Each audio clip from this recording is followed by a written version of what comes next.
Boker Tov. Boker Tov, Boker Tov. On est aujourd'hui, on est aujourd'hui le Bet Mar Cheshvan, le 26 du mois d'octobre 2014 de l'ère vulgaire. Ça faisait longtemps qu'on ne s'était pas vu, même si on a fait Baruch Hashem le Shiurim. Et donc je m'absente, je me suis absenté. Aujourd'hui, Baruch Hashem, on revient à la table de l'étude. Imirtze Hashem. On verra une question de Aaron à propos de pourquoi Hashem, à la fin de la paracha de Bereshit, dit-il qu'il regrette, en d'autres termes, d'avoir créé l'homme. C'est la question qu'il pose. Et donc on verra ça tout de suite après. Be'ezrat Hashem bli neder. D'abord, avant tout, c'est une bonne refouach lema pour Moratimi, Esther Batnoucha, Viviane Batnoucha. Refouach lema aussi pour Ida Bat Zeira, Moshe Bat Ben Rachel, slicha. Et je tiens à remercier aussi Be'ezrat Hashem pour la soirée de célibataire qui a été un grand succès grâce à Dieu à tout le soir de célibataire à Jérusalem. Un grand remerciement Be'ezrat Hashem à Sarah Manir et son époux Be'ezrat Hashem. Et une grande atzlacha pour elle et son mari, que Dieu leur donne le srout de pouvoir marier beaucoup de couples. Amen. Pour l'élévation de l'âme de Joseph Ben Solange et pour la réussite surtout Be'ezrat Hashem de Sylvain Zerdoun, Rebecca Cohen, Lionel Haroche, Jonathan Cohen, sans oublier notre ami Raphaël Gondous et Steve la légende qui fait toujours un travail extraordinaire en France. Quand il fera sa alias garçon, je me demande ce que vont devenir tous ces gens qui font appel à lui. Je ne sais pas si vous connaissez Steve la légende. Il fait beaucoup de blagues, mais il aide aussi beaucoup de gens. Il fait les deux choses. Il donne beaucoup de joie. Rabbi Nachman de Breslev dit que donner de la joie, c'est très important, même si bien entendu, ça ne doit pas être fait aux dépens des autres. Bien entendu, on ne commencera pas à solliciter un grand Mazel Tov à Moshe, ici présent, qui a le...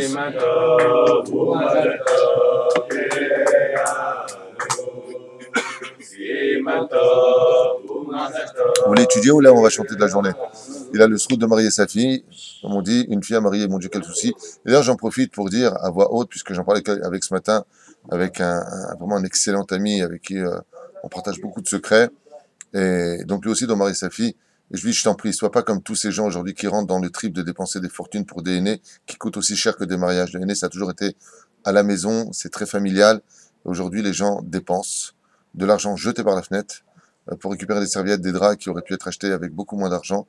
Nous, Baruch Hashem, on a marié, mon père a marié mes trois sœurs, ça s'est passé à la maison, c'était très très bien. Et je mets un petit peu en garde face à tous ces gens qui dépensent des fortunes. Bien entendu, tu peux louer les appareils, les décos pour le aîné. Hein. Attention, même mon frère le fait, je ne fais pas une pub spécialement, mais il a vraiment de très très belles choses, à des prix très raisonnables. Mais n'en venez pas à dépenser quand même des fortunes, parce qu'aujourd'hui, les mariages sont devenus des doubles mariages. On ne sait même pas si ça tiendra. Bien, je ne parle pas du mariage de ta fille et de son... Non, mais c'est pas une blague. Il y a autant de mariages que de divorces. Donc les gens dépensent des fortunes alors qu'ils s'endettent. J'ai même connu un couple qui a dépensé de l'argent pour son mariage. Il a divorcé, il est encore en train de payer le mariage. Je ne sais pas si vous comprenez ce que je viens de dire. Non, soyons raisonnables. Attention qu'on ne soit pas négatif, on ne se marie pas pour divorcer. Mais soyons raisonnables dans les frais Be'ezrat Hashem. Si vous avez tellement d'argent jeté par la fenêtre pour faire des grands aînés où les hommes et les femmes vont danser ensemble, alors jetez votre argent dans la Torah, au moins ça vous le récupérez dans le monde futur. Voilà, c'était ma parenthèse. Qu'est-ce que vous voulez, vous? Refouach lema de Guy Avram Ben Fraji, Be'ezrat Hashem, pour le site de notre ami Stéphane Memi de Los Angeles, celui qui a besoin d'un directeur de direction qui a une superbe idée à développer aux États-Unis, à Los Angeles. Il est libre pour l'instant et Be'ezrat Hashem se fera un plaisir de guider vos affaires sur place pour vous-même. Be'ezrat Hashem, bien entendu, moyennant salaire, car tout travail mérite salaire, et on l'embrasse. Jacques Serror, Jérôme, tout là, Be'ezrat Hashem, la liste est très longue. Alors, la question qui m'a été posée, c'est pourquoi Akadosh Baruch Hu, il a dit qu'il regrettait Rak Hashem, Vayar Secha Hashem, qui rabat Ra'at Ahadam Ba'aretz. Donc Akadosh Baruch Hu, à la fin de la paracha de Bereshit, voit que le monde est envahi par le mal, donc par la clipa.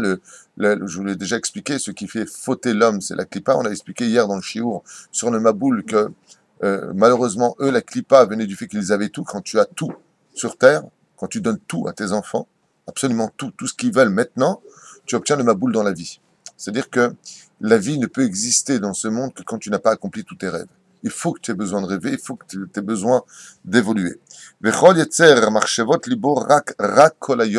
Car la pensée du cœur de l'homme, il n'était que mauvais toute la journée. C'est-à-dire à désirer les deux jambes du Yetzer Hara, comme on en a souvent parlé, qui sont les attirances féminines, Donc tout ce qui est bestial et sexuel, vous l'avez compris, pas que féminine déjà à cette époque, puisqu'on parle de mélange d'espèces, on parle d'homosexualité dans la Torah, donc ça apportait le maboul. Vous avez bien compris pourquoi les gens qui défilent avec les filles homosexuels ont pour symbole l'arc-en-ciel. C'est un défi à Dieu d'une certaine façon en disant maintenant nous on s'affirme en tant que tel et même toi on te défie, même si ce n'est peut-être pas le réel message des homosexuels, c'est ce que cela veut dire dans le domaine de la Torah, que tu le veuilles ou pas. Ok? C'est comme quelqu'un qui dit à celui à qui il doit la vie, vous avez compris le mot, MERDE, ok? Il dit non, mais j'ai pas l'intention de te le dire vraiment, mais tu l'as dit. C'est un petit peu ce qu'on est en train de vivre en ce moment. Eh bien, Vainachem, Hachem, qui a ça est Adam. Et la question qu'il pose, lui, c'est pourquoi Dieu, qui sait tout à l'avance, si j'ai bien compris la question, il m'excusera si j'ai pas compris, mais sinon je vois pas où est la question. Pourquoi il a marqué Vainachem? Et Dieu s'est consolé, Hachem, qui a ça est Adam, d'avoir créé l'homme.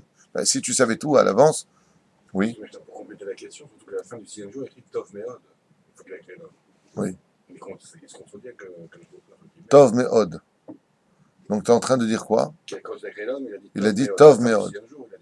Ah, donc il a dit que Dieu c'était très bien. Donc là il se contredit. La Gemara dans Brachot dit En Meod el Ara. Quand tu vois le mot Meod, c'est que c'est mal. Tov Meod. Il y a une marque entre Beth Hillel et Beth Shammai dans la Gemara Kayadoua. À savoir est-ce qu'il était bon pour l'homme de créer l'homme ou pas. En fin de compte, les deux s'accordent à dire non. Bizarrement, non. Mais maintenant qu'il est créé, il faut faire avec. Pourquoi non? Parce qu'il y a il y a des accomplissements à faire, 365 mitzvot négatives à ne pas faire, qui sont beaucoup plus nombreuses que les 248 mitzvot positives à faire. Donc, entre le fait de faire 248 mitzvot et ne fait pas 365 mitzvot, il était évident que ce serait un challenge et extrêmement difficile. Alors, pour répondre déjà à cette question-là, je donnerai deux réponses, parce que c'est pas le cours d'aujourd'hui, juste pour lui faire honneur. Il regarde mes cours, donc s'il a des questions, il faut y répondre avec l'aide d'Hachem. Je vais lui donner deux réponses qui me viennent à l'esprit. La première, c'est qu'il est marqué ici, Vainachem Hashem, qui a ça et à Adam, Baaretz. Qui est mitnachem? Quel mida est mitnachem?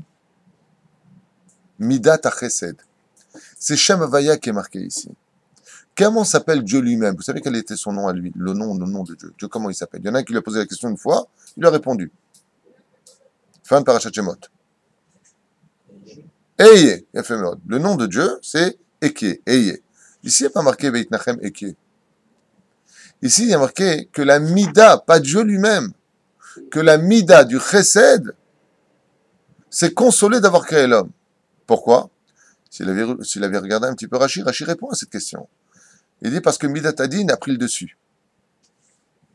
Midat Adin, c'est-à-dire le nom de Elohim, a exigé comment dire, le din. Et comme le Chesed a pitché de ses enfants, comme le Shem Havaya a pitché de ses créatures, eh ben il a eu les boules. Pourquoi il a eu les boules? Parce que Midat Adin est venu dire, oh Baba, tu dois payer. Donc Vaitnahem, le Madavardomé, c'est comme maintenant une maman qui aime son fils plus que tout au monde. Et vient le père. Et le père, il estime que là, le fils, il doit prendre une tannée tellement violente qu'on ne sait même pas s'il se relèvera de cela. Et elle va voir maintenant de ses propres yeux Midat Adin frapper le Maboul qui arrive, tuer son fils. Alors Midat Chesed, elle dit, si j'avais su que tu finirais comme ça, pas Dieu lui-même. Odapam, Veinahem Hashem, Misa Hashem, Shem Havaya, Midat Chesed. La Mida, la vertu du Chesed d'Hachem, elle a dit, alors pourquoi moi j'ai été créé si j'ai pas été capable de te sauver du Maboul qui arrive juste derrière? Veitnahem, j'aurais pas dû te créer puisque de toute façon tu vas être effacé. C'est dans ce sens que les choses sont dites. Alors ça, c'est la première explication. La deuxième explication est donnée par le Midrash à propos d'une matronita qui a dit à Rabbi Yoshua, si votre Dieu savait tout à l'avance, alors qu'elle était enceinte, pourquoi est-ce qu'il a créé l'homme pour le détruire? Il savait tout, alors il ne fallait pas le faire. Et il lui a dit, vous savez que chez les Juifs, on répond toujours à une question par une autre question. Et il lui a dit, quelle est la fin de tout homme et de toute femme? Et il lui a dit, la mort. Elle lui a dit, mais pourquoi est-ce que tu vas engendrer un enfant qui va mourir? T'es pas un peu bête? T'es enceinte? T'es heureuse d'être enceinte? Tu vas mettre un enfant au monde qui a 120 ans, peu importe quel âge, mourra. Elle lui a dit, mais elle est stupide ta question. Il dit, pourquoi? Il dit, parce qu'il va grandir, il va avoir le temps d'engendrer, il va mettre au monde un enfant, et il y aura une humanité qui s'en suivra. Il lui a répondu, ainsi donc est la question. L'enfant vit dans un maboule dans le ventre de sa mère. Il vit dans une boule d'eau. Quand on a expliqué que la création du monde, vous vous rappelez le cours sur la création, le monde était une boule d'eau. Dieu a rendu le Maboul, c'est-à-dire il a remis le Tohu dans le monde, il a remis l'histoire de la terre comme une boule d'eau, jusqu'à 15 coudées, soit 7 mètres au-dessus de la plus haute des montagnes, les Yacher et Akadour, afin que Bezrat Hashem, tout soit parfaitement. Pourquoi? On parle ici des 15 coudées, Keneged, Shem, Yudke, pour que ça rejoigne le divin, en d'autres termes.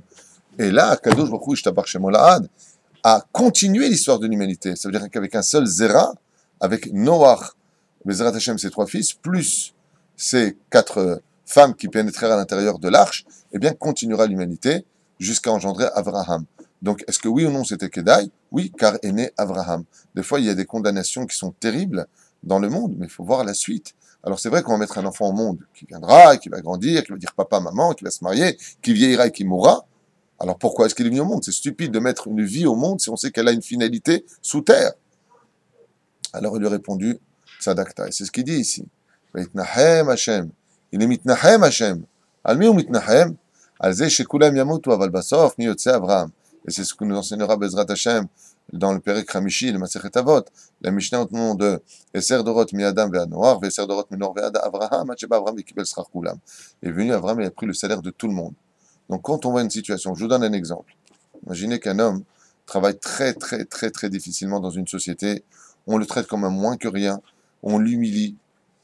Et bien entendu, vous avez compris que cet homme-là est à bout de toute chose.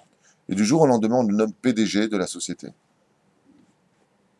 Est-ce qu'il va regretter une seule seconde maintenant tout le labeur qu'il a eu? Non. Pourquoi non? Parce que la finalité, elle est bonne. La finalité de l'histoire de l'humanité est bonne. Azmaït Nahem. Malgré tout, ça fait de la peine. Le parole de terre. Troisièmement, encore une petite explication. J'ai pas compris le rapport. Enfin, une fois que j'ai compris ce que vous avez expliqué, mais quel rapport avec le fait que Dieu s'était consolé? J'ai pas fait le lien en fait. Même si Akadosh Baruch Hu sait que Beit Nahem, qu'il a regretté de créer l'homme, malgré tout, il y aura quand même Avraham Avinu qui naîtra. Be'iberaam, c'est les lettres du mot Avraham. La Gemara dans Sanhedrin nous dit que le monde a été créé pour Avraham. Donc malgré tout, il y aura une conséquence positive qui naîtra de cela. Il n'y a pas marqué ici, il a regretté. Faites attention dans les mots. Va'it Nahem, Dieu s'est consolé. Il n'a jamais regretté de créer l'homme. Dieu sait exactement ce qu'il fait et pourquoi il le fait. Ken? Mais de l'autre côté, il y a encore beaucoup d'explications à ça. Je peux passer un cours, mais rien que sur la question qui a été posée, on peut rester des heures. Les Parchanim, ils disent que combien un homme, comme c'est marqué à propos de la paracha qui suivra, la paracha noire qu'on a vu Shabbat ensemble, grâce à Dieu, mais combien un homme regrettera après sa mort de ne pas avoir compris le sens de la création de son être et du monde, que les yeux ont été donnés pour étudier la Torah et non pas pour mater les filles, que les mains ont été données pour travailler à la sueur de son front et non pas pour voler les gens, que le corps, les jambes, tout ce que nous possédons qui sont composés de 248 membres pour les misotes positives, 365 membres tendons pour les misotes négatives ont été créés pour cela. Quand on arrive devant Hachem, nous on sait, on est mitnachem, on pleure. Et Dieu essaie de nous consoler. Tu n'as pas compris que ce que je t'ai donné, c'était pour la Torah, pour entendre la Torah, étudier la Torah, parler de la Torah. Tu dois parler constamment de Torah, pas de Dibrechol. Ouais. Comme hier, j'entendais des hurlements dans la rue parce que je crois que Barça, il a pris un but, ou Falabo, Madrid, un truc comme ça. Il y avait un match de foot hier. Je le sais par mes gosses. Hein. Donc, et j'entendais des hurlements comme ça, mais les hurlements n'ont pas été donnés pour crier parce qu'il y a un ballon qui est rentré dans un but. Sois pas stupide à ce point-là. Alors, quand tu dis ça aujourd'hui, tu fais Madrid contre Barça. Ouais, c'est ça, c'est bon à entendre quand le mec il a compris un Tosfot qu'il n'arrivait pas à comprendre depuis 3 jours. Ouais. Eh bien, ce que vous êtes en train, vous avez tous le sourire sur le lèvre, mais vous verrez que si une personne ne fait pas de chouva, quand il arrivera de l'autre côté, il essaiera de se consoler sur sur lequel on rendra des comptes. T'es malade ou quoi? Dieu t'a pas donné une voix pour hurler parce qu'un ballon d'un non-juif est rentré dans la cage des buts. Grandis un petit peu si t'as, 13, 12 ans, je comprends. Ouais! Mais là, quand ton découvert en banque, il s'est rempli, t'as trouvé ta cala, t'as gagné le loto, à la limite, qu'est-ce que toi tu y gagnes dans ton ouais? Réfléchis. Eh bien, c'est exactement ce qui s'est passé ici. Dieu il a créé l'homme, il l'a fait très haut, beau, barré, il n'y avait pas de maladie encore à l'époque, et il a utilisé tous ces emtsaïm, tous ces moyens, pour des choses on ne peut plus futiles. Imagine qu'un jour tu donnes Bezrat Hashem, écoute bien, 2 billets de 500 € à tes enfants, pour les aider, fais quelque chose d'intelligent avec. Qu'est-ce qu'il fait lui? Il se mouche dedans, et il le jette. Tu regrettes pas d'avoir créé ton fils, mais qu'est-ce que tu regrettes? Tu te consoles de lui avoir fait confiance. Ici, à Kajoukou, regarde avant. Vayar Hashem, Dieu a vu, qui rabattra à Adam Baaretz. Le mal, combien il a été multiplié par la volonté de l'homme. Vechol Yetzirah Marchevot Libo Rak Kol Hayom. Car les pensées du cœur de l'homme sont mauvaises toute la journée. Il ne pensait qu'à faire le mal. Ce n'est pas de la création de l'homme, mais à l'invitation de la tentation que l'homme ouvrait facilement la porte. C'est-à-dire qu'il y avait une volonté et un absolu accord entre le mal et la volonté de l'homme. Chercher à faire le mal. Pourquoi on parle des pensées du cœur? Le mec, par exemple, il vient, combien j'ai de rendez-vous comme cela dans mes rendez-vous, les gens me disent, oh, tu tout, j'ai un grand Yetzirah, j'aime une femme mariée, j'aime ma sœur, j'aime mon père, j'aimerais faire de la pub mensongère. Toute la journée, on voit des gens qui ont Yetzirah, mais ils viennent, mais eux, ils n'ont rien à voir. Mais là, il est marqué que toute la journée, il les invitait, il le voulait. Sur ce, Bémet, il y a de quoi d'essayer de se consoler sur la création de l'homme. D'accord? Bezrat Hashem. Consoler, non pas regretter. Vaitnahem. C'est-à-dire, Midat Adin a tapé à la porte. Le monde aurait dû être créé selon Midat Adin. C'est pour ça que la paracha qui suivra, il est marqué que Noach va être alerte l'ifna Elohim. Noach était capable de vivre en face de Elohim. Parce que Elohim, après la paracha de Bereshit, a repris sa place dans l'histoire, comme Bereshit bara Elohim.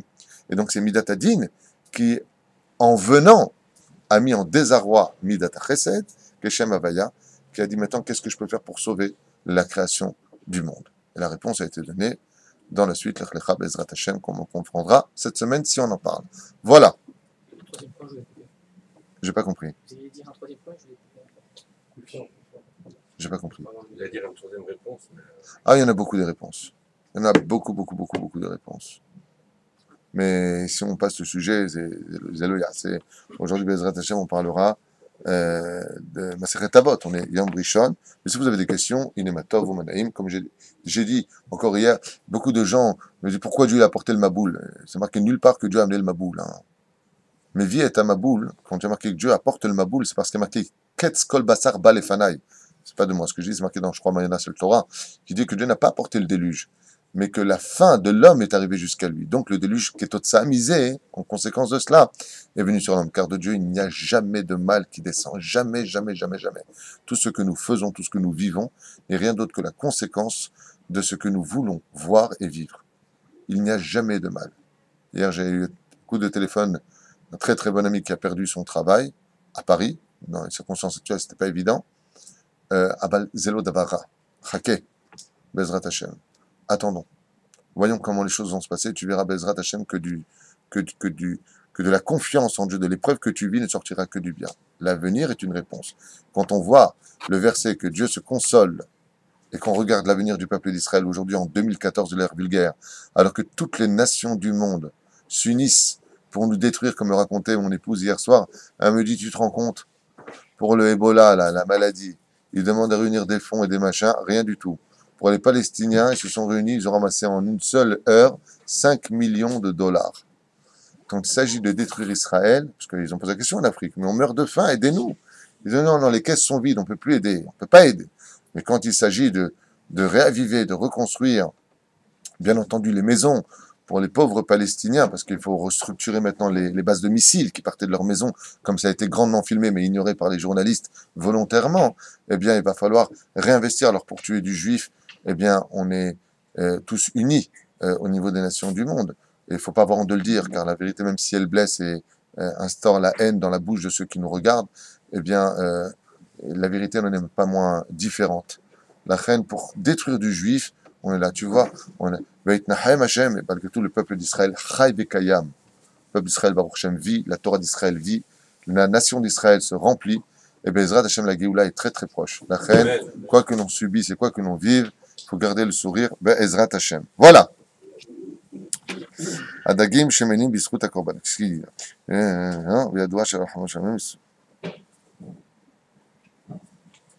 Si un homme se fait mordre par un chien, dit Rabbeinu, Daniel, qu'est-ce que cela vient lui enseigner? Lui, il a dit bon appétit.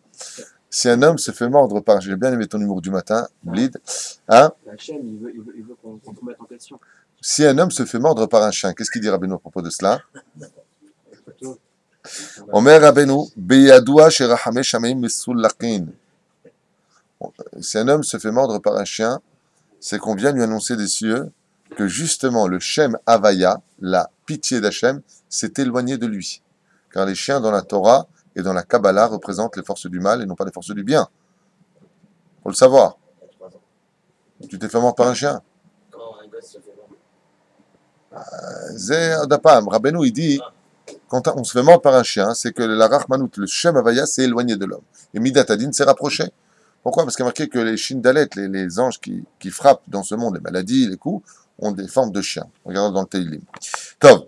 Gam be'adoua shenirshal b'machalot asurot, et ça vient aussi lui dire, si un homme se fait mordre par un chien, bien entendu, si le mec il a un chien qui est par terre, il va, il donne une claque, le chien fait, il insiste, il se fait mordre, on ne parle pas de ça.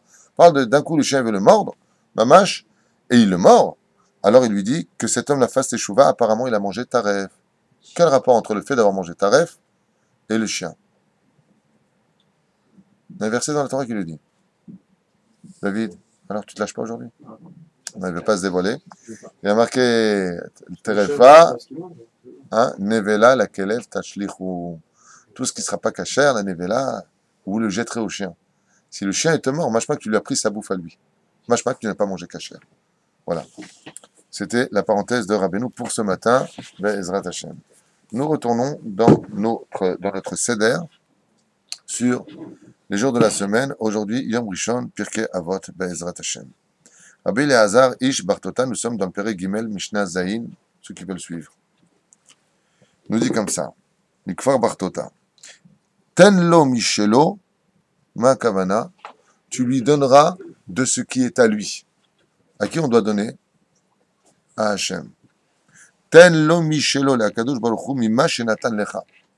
Comme tout ce que tu possèdes vient d'Hachem, sauf une chose, et qu'une seule chose qui ne vient pas de Dieu sur terre, une seule. La crainte. Et autre chose. C'est quoi? Vous l'avez dit, moi, je peux pas dire. La crainte, il y a aussi autre chose. Ah. La joie de vivre. Ça appartient à l'homme. Le travail de soi pour avoir le sourire sur les lèvres, c'est un travail pour lequel la Torah nous a été donnée. Le processus qui mène l'homme à garder le sourire et la émouna, c'est l'étude de la Torah. Pour être capable d'être un vrai serviteur d'Hachem, en aucun cas on doit perdre cette forme de sourire. Sinon, on tombe dans un shiur que j'ai prévu sur le monde des suicidés, parce que malheureusement, il y a beaucoup de gens qui se suicident. Pas ce mardi-là, c'est sur la force de la prière. Mardi d'après, Blinder pour les femmes, c'est sur tout ce qui se passe quand une personne se suicide. Pourquoi elle s'est suicidée? Une fois qu'elle s'est suicidée, et comment on peut réparer Blinder, la forme du suicide. Klomar Shititen Sedaka. De quoi est-ce que l'on parle? Kati nous dit ici que tu donnes de la tzedaka. Tenlo Michelo, donne de ce qui est à lui. Ototsi memamnucha le devar mitzvah. Ou sors ton argent pour le monde de la mitzvah. Mitoch akara. Dans la parfaite compréhension, chez Kol Mashata Noten, en étant totalement conscient que ce que tu donnes, lo Michelcha Ata Noten, que ça ne t'appartient pas. Alors, vous savez comment je suis, moi je suis pas capable de rester fidèle au livre. Je suis en train de parler, j'ai déjà le Rav Dessler qui tape à la porte de mon esprit et qui dit « Temps mort ». Raconte ce que j'ai expliqué sur cela. Alors je vais le faire, Blinéder. Et là, Michel Akadosh Baruch Hu, je finis jusqu'au point, seulement tu dois donner de Akadosh Baruch Hu.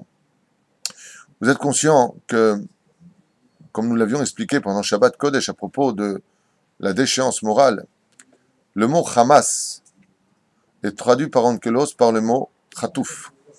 Khatoufim veut dire retirer, enlever, prendre. Étant donné que pendant le déluge, la planète ne savait que prendre propriété d'autrui, c'est-à-dire qu'il ne savait que voler ce qui appartenait aux autres, au point de les enterrer sous la terre, puisque c'est marqué Batim ala Haaretz Hamas, il cachait à même sous la terre les propriétés d'autrui, eh bien, Akadosh Baruch Hu a détruit le monde. Et donc, si on ne savait que prendre ce qui appartenait aux autres, la façon de réparer n'était autre que son opposé complémentaire, dit Rav Dessler, c'est-à-dire de donner. C'est pour cela que chez Noach, vous ne verrez rien et aucune action chez Noach qui est celui qui prend. Et malheureusement, au moment où il veut prendre, ça se finit très mal pour lui puisque il se fait, excusez-moi pour le mot employé, prendre par derrière par Kenan et couper par devant par Ham. qui décidera, il y en a qui décidera, Canaan, peu importe le midrash, et donc il est saris, c'est-à-dire il lui coupe le sexe, la brit mila, il lui coupe devant, et Canaan le prend par derrière, dans un côté animal. Et pourquoi est-ce que cette malforme réintervient? Parce que Noach, pour réparer le monde, n'était venu que pour donner. Dieu lui demande de prendre 7 animaux purs pour donner des sacrifices. Et lui, la première chose qu'il fait, c'est qu'il va être à carême, comment on dit un carême, une vigne, pour prendre, pour boire, pour lui. Et là, le monde retourne immédiatement à un taux, va vous personnaliser, puisque c'est Noach qui sera lui-même touché, qui maudira Canaan, Arour, Canaan, pour que maudit sois-tu, Canaan, tu seras l'esclave de l'esclave de tes frères, de Shem et de Eved, de Shem et de Yafet, Betsem. Pourquoi? Parce que justement, toi aussi tu es venu prendre, tu m'as volé quoi? Qu'est-ce qu'il a fait? Pourquoi il a coupé la brite? Quel était le but de couper la brite? Sadomaso? Non. Non, il a fait le calcul. Il a dit, on est rentré à 3 frères, on ressort à 4. Pourquoi? Il y en a 3 qui ont fauté dans l'arche. Le corbeau, le chien, et Ham avec sa femme. Et on apprend que quand le monde va mal, on n'a pas le droit de s'accoupler. On n'a pas le droit de s'unir. Si la terre va mal, il y a une guerre mondiale, c'est pas le moment de le faire. Et eux, ils l'ont fait.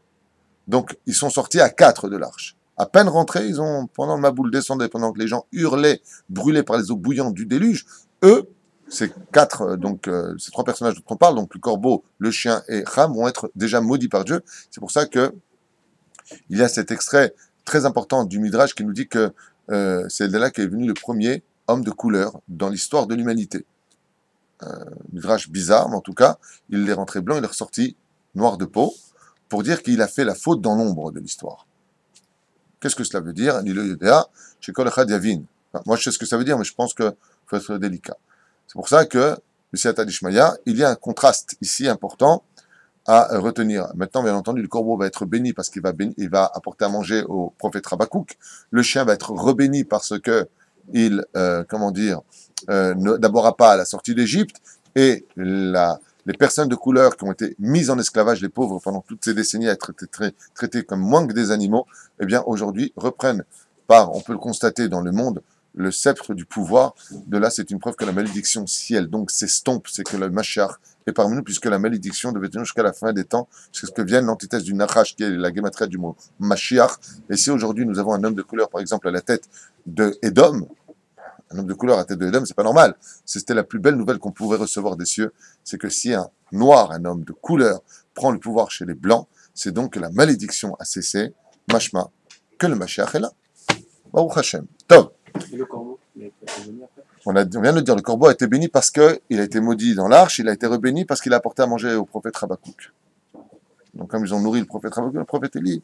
Non, non mais le Rav Dessler, il dit que donc le tikkun de ce monde, c'était de donner. Mais ça veut dire quoi de donner? Il vient de dire, Tenlo Michelo, donne de ce qui n'est pas à toi, mais de ce qui est à Hachem. Quand tu donnes quelque chose, n'aie pas l'impression que c'est toi qui fais quelque chose, mais que tu ne fais retransmettre, rien d'autre que de retransmettre quelque chose qui appartient au Créateur du monde. Le Rav Dessler explique dans son livre Mirtav Develia, ou sur la paracha de Noach justement, que si une personne est riche et qu'il ne donne pas aux pauvres, qu'il sache que toute sa fortune ne lui appartient pas. À qui elle appartient en réalité? Aux pauvres, l'opachot et le l'éther. Mais qu'il l'a déposée chez lui, pour que, à travers le fait qu'il donne de l'argent à un pauvre, lui se répare. C'est-à-dire que la fortune n'est déposée chez un homme que pour qu'il se répare par le biais de la tzedaka, au lieu de payer par le biais de la maladie ou de la mort, ou du Gehinam qui l'attendra. La reine tzedaka, tatzil mimavet. La tzedaka viendra te sauver de la mort. Du mot naton titen. Tu devras donc donner cet argent. Noach a réparé le monde comment? Olam Chesed Ibané, en ne faisant que donner. Rav Dessler nous explique à propos du Midrash, du lion qui, fâché parce qu'il avait un tant soit peu tardé à lui apporter sa nourriture, lui donnait un coup de griffe, ouais, et faisait boiter Noir jusqu'à la fin de sa vie, c'est-à-dire 950 ans de vie sur Terre, pour te dire que le Chesed qui est accompli, mais qui a tardé à être accompli, mérite dans l'absolu de boiter jusqu'à la fin de sa vie. Car le monde se retrouve, en d'autres termes, boiteux si on n'accomplit pas le chesed. Vous avez bien compris ce que je viens de dire. Dans l'absolu, il ne devrait pas avoir de pauvres sur terre si chacun faisait réellement son travail. Si les hommes donnaient tous le master là où il le faut réellement, si Béhémet, on réunissait les fonds de chacun d'entre nous, à savoir qu'on ne mange pas avec deux fourchettes, donc tu peux donner à autrui, personne ne crèverait de faim. Ni chez les non-juifs, ni chez les juifs. Si les juifs faisaient leur travail vraiment, et on le fait, je ne pense pas qu'il y ait un peuple qui donne autant que le peuple juif. Demandez aux non-juifs, quand ils viennent chez nous, t'es juif, c'est sûr que tu vas nous aider. C'est combien de fois on m'a sorti ça, un feu rouge à Paris, parce que j'avais ma kippa dans la voiture. Combien de fois en Russie on m'a sorti la même phrase, ah, les juifs, ils arrivent, c'est sûr qu'eux, ils vont nous aider, ils ont de la pitié. La reine Ezrat Hashem Ishtabar Vital Shmolahad, le Rav Dessler, il dit, quand un juif ne donne pas à son prochain, qu'il sache qu'il vient de le voler. Je ne sais pas si vous avez compris ce que je suis en train de dire. Un pauvre, quand il te demande de la tzedaka, bien sûr, tu sais que c'est un vrai pauvre. On ne parle pas d'un charlatan. Ouais. Si tu lui donnes pas cet argent dans les cieux, tu es appelé, dit le Rav Dessler, pas David Twitou, Ata Gazlan. Tu viens de voler cet argent qui normalement devait venir chez lui. Dieu te dit, je t'ai fait confiance. Et tu lui donnes pas. Vaïtnahem Hashem. Dieu, dans la même circonstance, pour celui qui avait posé la question, il est mitnachem, il se console. Donc il est ma'avir, ron, mi adam le adam. Il fait passer sa fortune d'un homme à un autre homme. Pourquoi? Car en réalité, voler le fait de donner de la tzedaka, le Rav Dessler, il dit, il n'y a aucune différence entre voler Dieu lui-même et de voler le fait d'aider quelqu'un pour l'aider à remonter. On se doit de l'aider. La reine, quand vous avez le srout, je dis bien, quand vous avez le mérite de pouvoir soutenir quelqu'un, quand vous avez le mérite de pouvoir donner quelque chose, quand vous lui remettez cet argent, en réalité, dit le Rav Dessler, vous ne faites rien d'autre que lui rendre ce qui lui appartenait, mais qui était placé chez vous comme picadone. C'est tout. C'est-à-dire que normalement cet argent était à lui. Akadosh Baruch Hu, il lui a dit à lui. Alors pourquoi il n'a pas directement donné à lui? Pour que lui, il ait le mérite de se réparer en lui donnant. La richesse n'est rien d'autre qu'un tremplin de réparation. Est-ce qu'un pauvre, il a moins de tikkunim alors? Mais Vadaï, c'est marqué noir sur blanc qu'un pauvre sur terre ne verra jamais la face du Gainam. Il a vécu le Gainam sur terre. Il a la Shrina, et si c'est l'été, il a la Shrina.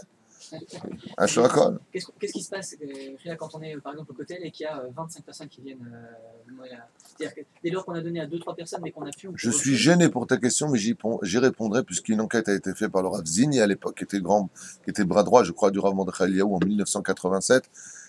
Beaucoup parmi eux, malheureusement, salissent ceux qui sont réellement pauvres. C'est des pros de la tzedaka, ils ont des boutiques, à ce qui paraît, patati patata.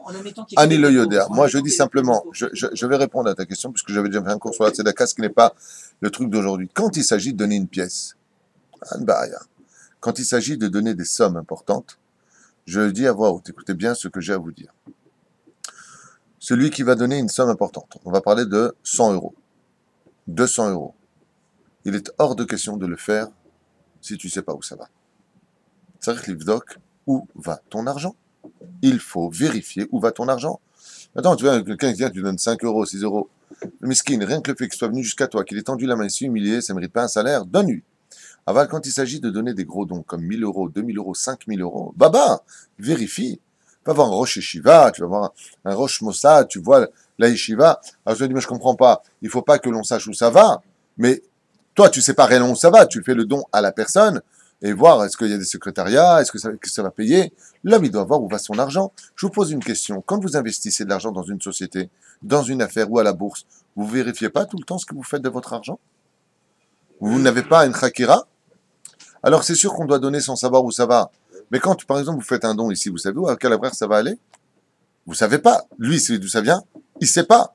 Mais est-ce que vous connaissez le rave qui est à la tête? Oui. Donc, à Kol Besséder. Vous comprenez ce que je suis en train de dire? Je ne parle pas de moi, je parle de n'importe quel rave qui est digne de ce nom, en qui on peut avoir une totale confiance. Oui, alors on doit lui donner. Mais le mec qui vient, il voit un pauvre, il lui donne 20 000 euros. Ça va pas ta tête?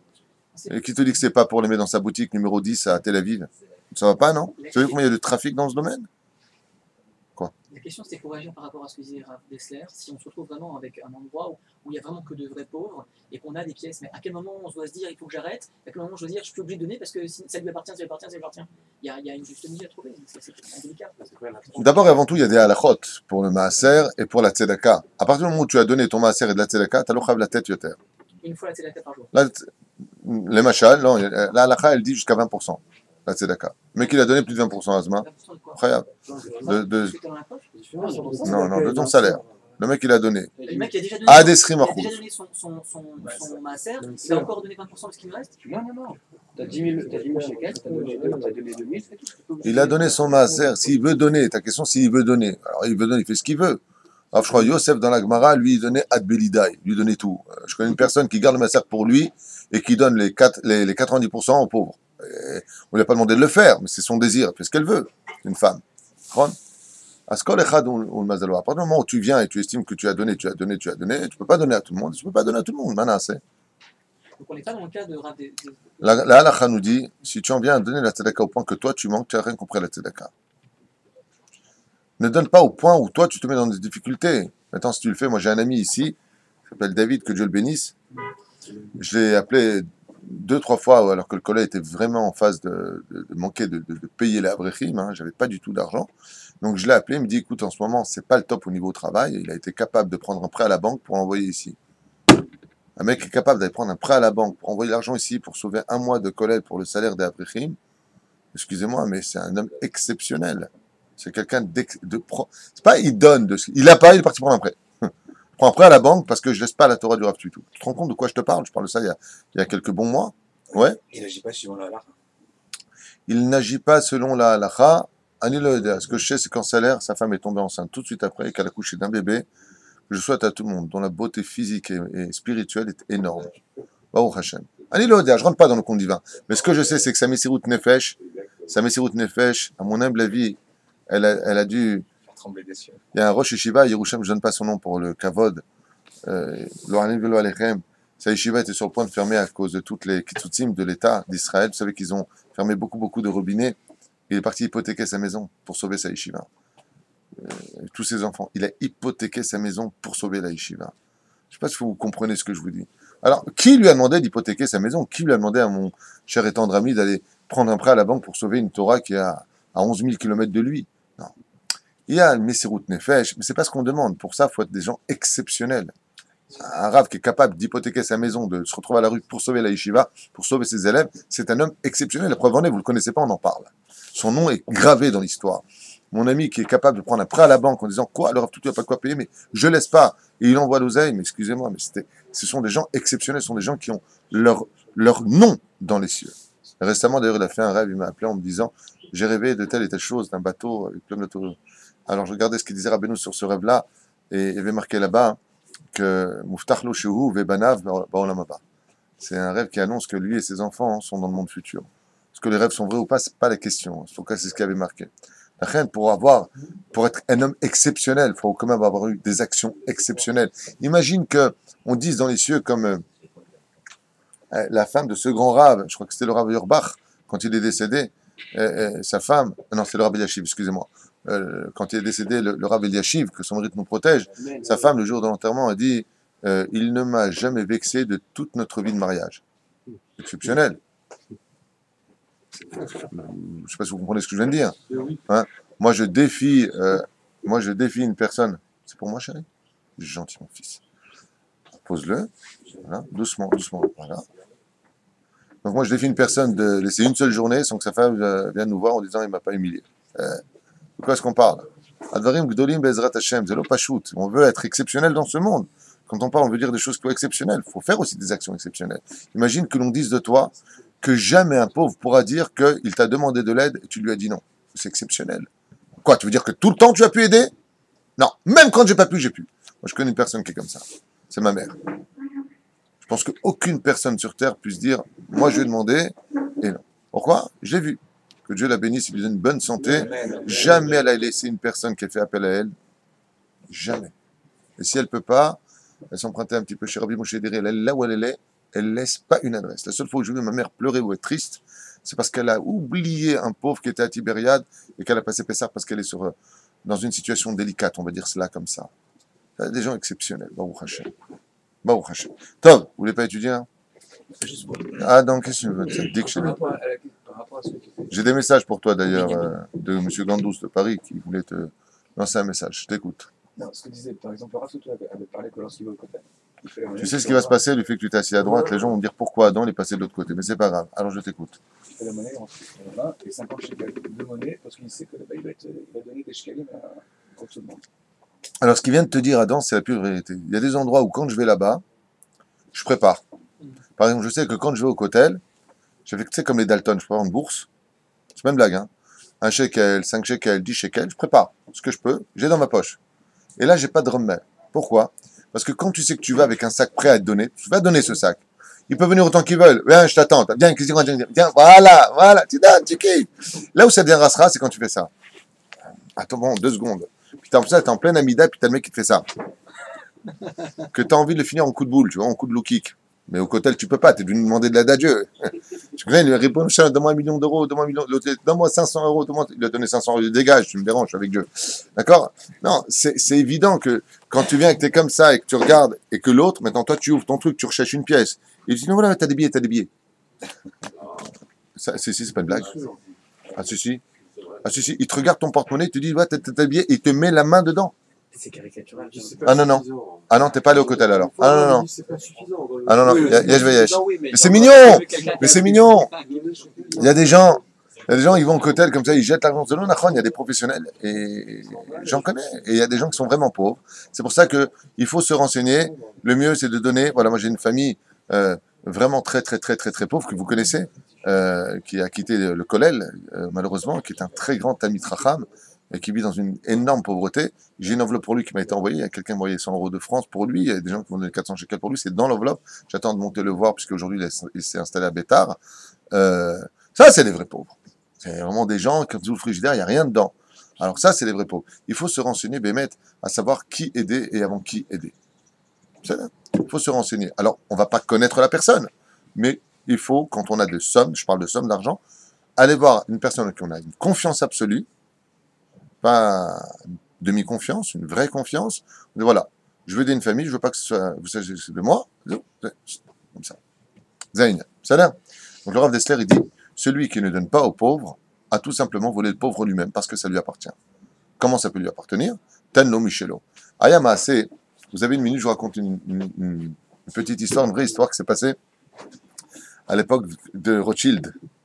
J'écoute Rabbi Moshe Yakar. À l'époque de Rothschild, vivait un homme du côté de Sfat. Un homme extrêmement simple d'esprit, Amaharetz. Mais il avait un amour et une foi en Hachem à cette époque. Baruch Hachem, comme nos grands-mères, ne comprenaient pas grand-chose, mais elles avaient une émouna en Dieu incroyable. Pas besoin d'explication. C'est assourd. Ah, c'est assourd, bon, d'accord, je ne fais pas. Pourquoi c'est assourd? Bon, de toute façon, je ne comprends pas, c'est pas grave. Nos grands-mères, elles étaient simples, mais quelle émouna de feu elles avaient. Si Dieu m'a donné mon mari, même s'il est pourri, je le garde. Mais une émouna amétite. Aujourd'hui, tu veux ça avec ta femme, il faut le mériter. Enfin, c'est pas mon cas, hein. Moi, Baruch Hashem, regarde. Et donc, oh, que Dieu bénisse ma femme, Bémet. Pour rien au monde, je la changerai. Et donc, où est-ce que j'en étais, moi? Ouais, alors lui, qu'est-ce qu'il fait? Il a dû marier sa fille. Et à l'époque, vous savez que quand on mariait sa fille, c'était vraiment la chanson d'Enrico Macias, mon Dieu, quel souci. Il fallait payer une dot. Maintenant, lui, il n'avait pas un copec. Il avait une telle émouna en Hachem, écoute bien, qu'il a pris une plume, une feuille, et il a écrit comme ça, L'Irvod Ashrina Kedosha, en l'honneur de la Shekhinah. Je m'adresse à toi, créateur du monde, qui possède l'or et l'argent en ta possession. Et je te demande de bien vouloir m'envoyer un mandat de 300 pièces pour marier ma fille, urgent avant la date Intel. En te remerciant, toi qui es créateur du monde et rempli de bonté, ton humble serviteur, je ne sais pas comment il s'appelle, Yann Kelly, on va l'appeler comme ça. Ça va? Et il a signé. Maintenant, lui, qu'est-ce qu'il fait? Il met ça dans une enveloppe, il marque en haut Bassad, l'Irvod Ashrina, c'est une vraie histoire, hein, et il le met dans la poste. Il le met là-bas. Maintenant, le Dohar, le jeune facteur, qui se trouvait de l'autre côté, était quelqu'un qui connaissait le fils de Rothschild. Ce côtoyait à l'époque. Quand Rothschild est venu ici avec le comte de Montefiore pour racheter Jérusalem à prix d'or, le comte venait ici. Quand le facteur voit la lettre, il regarde comme ça le courrier, il voit l'Irvod à Shechina, c'est tout. Qu'est-ce que c'est que ce courrier? Il voit une lettre fermée et il voit en l'honneur de la Shechina. Comme il voit qu'il n'y a ni adresse, ni quoi que ce soit, juste ici, l'adresse de ce monsieur, Il ouvre le courrier et il voit la lettre. Il explose de rire. Il garde cette lettre sur lui, pensant arriver au Kotel et le déposer au Kotel puisque ça s'adresse à Dieu. Il dit bon, quand j'irai à Jérusalem, c'est un pauvre malade apparemment, d'esprit il doit être faible, je le déposerai au Kotel. Top. Résultat des courses, ce facteur, ce jeune facteur, donc qui venait de démarrer ici à Yerushalayim, il y a déjà plus de 200 ans de cette histoire, on a de quoi je vous parle, rencontre qui? Il rencontre le fils du comte de Rothschild. Et quand il voit la lettre, il est mort de rire lui aussi. Il dit attends, tu me plaisantes ou quoi? Faut que je donne ça à mon père. Son père voit la lettre, il regarde comme ça, il dit mais c'est incroyable la émouna du peuple juif. D'être capable d'écrire une lettre à Dieu, c'est unique au monde. Et quand il voit la somme, il dit 300 pièces, c'est quand même beaucoup. C'est quand même beaucoup. Bon, tu sais quoi? Tu as l'adresse. Il lui donne comme ça une boîte, enfin une enveloppe avec un parfait dessus, et il lui dit voilà, 270 pièces. C'est l'équivalent de 270, pas 3. C'est ce qu'il avait maintenant Rothschild sur lui, il lui a donné. Bien entendu, la date arrive, et lui, il voit le courrier qui revient, il ouvre l'intérieur, et il trouve 270 pièces de sa demande pour les 300 pièces pour marier sa fille. Il est comme un fou. Bien entendu, tout le monde est hyper étonné. Moi, j'écris à Dieu, voilà, il m'a envoyé l'oseille, il n'y a pas de problème, et tout ça. Top. Ça marche, comme un fou. Attends, non, c'est pire. Qu'est-ce qu'il fait? Il est super content, il arrive à se débrouiller pour les 30 pièces qui manquent, il marie sa fille, voilà que la deuxième vient et lui dit papa, je dois me marier. Ouais, qu'est-ce qu'il veut? Combien il veut? C'est quoi le hatan? Un tamid chacham? Ouh, combien il veut? 300 pièces. Ah, ça recommence, très bien. Il reprend sa plume, il a les yeux vers le ciel, Todara Ba'Hachem, il lui écrit, il met à la poste. L'autre, il a déjà compris le truc, il le ramène, ça arrive chez Rothschild. Et à ce moment-là, Rothschild voit exactement la même chose et il est mort de rire. Bon, c'est quoi? Donne-lui 200. Moi, je lui ai donné la dernière fois 270, donne-lui 270. Et 270. Il reçoit l'argent. Tout le monde est étonné, sauf lui. Je demande à Dieu, il ne me donne pas. Tamim tiye Hashem Elokecha. Sa troisième fille arrive pour se marier. Et là, il réécrit une lettre et il dit Aval, PS en bas, post-scriptum. Ribono Shel Olam, je ne sais pas par quel ange tu passes, mais à chaque fois, il pique le maaser sur la route. Tu vois, il pique le maaser. Donc, passe par un autre ange. Tellement il était Tamim. Quand Rothschild, il a vu ça, il lui a envoyé 300 plus les 30 et 30 qui manquaient. C'est pour Amiti. Comme quoi que la Tnimout de l'homme, Shtabar Vitale Shmonad, Mazé elle marche. Tenlo Michelo, quand tu donnes, c'est tout à Kadosh Baruch Hu. La Chen Bezrat Hashem, bien au contraire. Comme ma femme me disait hier, je ne sais plus le nom de quel rave, elle me disait qu'un homme, chez lui à la maison, s'il n'a pas la bracha, il gagne bien sa vie. Hein. Il a tout ce qu'il faut pour être heureux. S'il n'a pas la bracha dans sa vie, c'est parce qu'il possède chez lui un objet qui a été volé. Je ne sais pas dans quel livre elle se référait, mais elle me le lisait pendant que je m'endormais pour la sieste de Shabbat Kodesh, qui dure très peu de temps, certes, mais celui qui, à la maison, me disait, ma chère et tendre épouse, voit pas la bracha, il y a un truc qui va pas. Pourtant, dans les comptes, on pourrait s'en sortir, ça va pas. Vérifie dans tout ce que tu possèdes, pièce par pièce, il y a un truc qui t'appartient pas. Car le vol n'amène rien d'autre que la klala dans la vie d'un homme. Tôt ou tard, ça finit par retomber. La reine, tenlo michelo, donne ce qui appartient, car en réalité, l'or et l'argent appartiennent à Dieu, et quand tu le donnes à une personne, le Rav Dessler dit, tu ne fais rien d'autre que restituer à cet homme ce que Dieu lui avait réservé, seulement tu en as été celui qui le mérite de te réparer par ce don qui appartenait au Créateur du monde. Kol Touvé, Bezrat Hashem, Litraé. Tout à l'heure, toi je fais un cours à midi à vos bureaux, c'est ça? Ceux qui veulent venir, Bezrat Hashem. Bracha, Be'atzlacha, Kol Touvé.